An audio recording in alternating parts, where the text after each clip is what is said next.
44 वर्षापूर्वी भाजपाचा महापौर बसला तेव्हा तोही मूळ भाजपवाला नव्हता।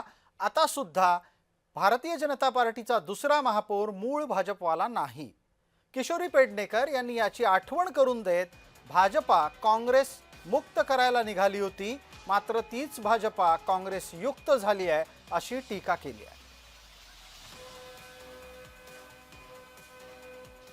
भाजपनी त्यांना उमेदवारी दिली, पण त्याच्यामध्ये एक सांगेन, कारण कायम ते प्रत्येकाचं मूळ शोधत असतात, तर मग हे मूळ तर काँग्रेसचं आहे ना। म्हणजे नक्की काँग्रेस युक्त भाजप आहे की नक्की काँग्रेस मुक्त भाजप जे वाक्य वापरत असतात हे मूळ काँग्रेसचं आहे। दरम्यान सभागृहामध्ये अपेक्षित गदारोळ झाला आणि या निमित्तानं पुढील 5 वर्ष मुंबई महानगरपालिकेत सभागृहातलं वातावरण कसं असेल त्याची एक चुणूकही मिळाली। ठाकरेंच्या समर्थकांनी जोरदार घोषणाबाजी केली, कारण पीठासीन अधिकारी या नात्यानं तिथे भूषण गगराणी कसे बसले असा सवाल त्यांना करायचा होता। कसा गदारोळ झाला ते एकदा ऐका।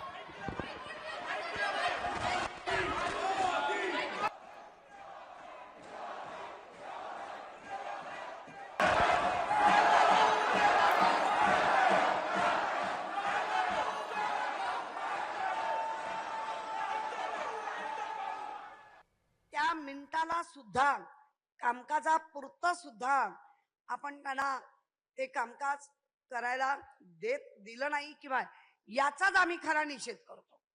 कारण ही परंपरा आहे, ही प्रथा आहे, हा कुठलाही हे नाही।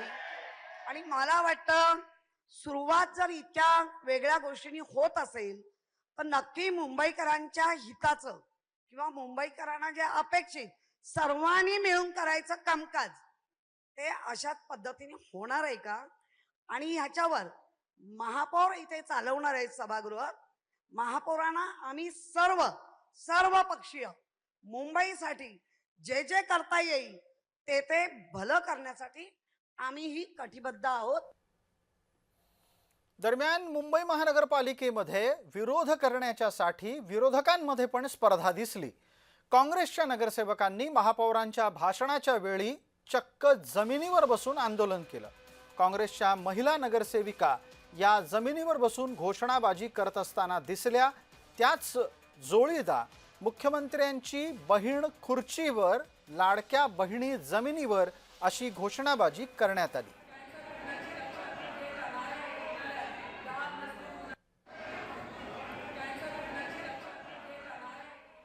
काँग्रेस त्याच्यानंतर बाकी पक्ष यांना बसल्याची आसन व्यवस्था नीट नसल्यामुळे अनेक काँग्रेसच्या तर त्या सर्व नगरसेवकांनी डायसवर जाऊन महापौरांना त्रास देण्याचा, म्हणजे त्यांना जो त्रास झाला तो त्यांच्या निदर्शनात आणण्याचा त्यांनी प्रयत्न केला। एक महिला महापौर म्हणून त्या क्षणी थोडं कामकाज थांबवून MS च्या डिपार्टमेंटची तिथेच, कारण हे काय आयुक्तांचं काम नाही, हे सेक्रेटरी डिपार्टमेंटचं काम आहे, तर त्यांनी ती व्यवस्था करायला पाहिजे होती। दरम्यान ठाकरेंच्या नगरसेवकांकडून महापालिकेमध्ये सभात्याग झाला आणि त्यावेळेला कागद फाडून भिरकावण्यात आली। त्याचे दृश्य आता आपल्या समोर येत आहे। उपमहापौर संजय घाडी यांचा ठाकरे गटानं निषेध केला।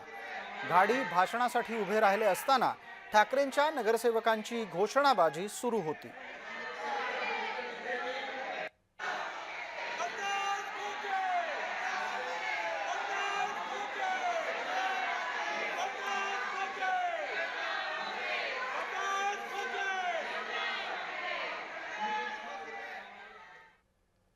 घोषणाबाजीनं आजचा दिवस पुरता रंगला, कारण शपथविधीच्या नंतर भाजपानं आपल्या समर्थकांच्या, आपल्या नेत्यांच्या नावानं जयघोष केला, तर दुसरीकडे विरोधक आपल्या नेत्याचा जय जयकार करताना ऐकू आले।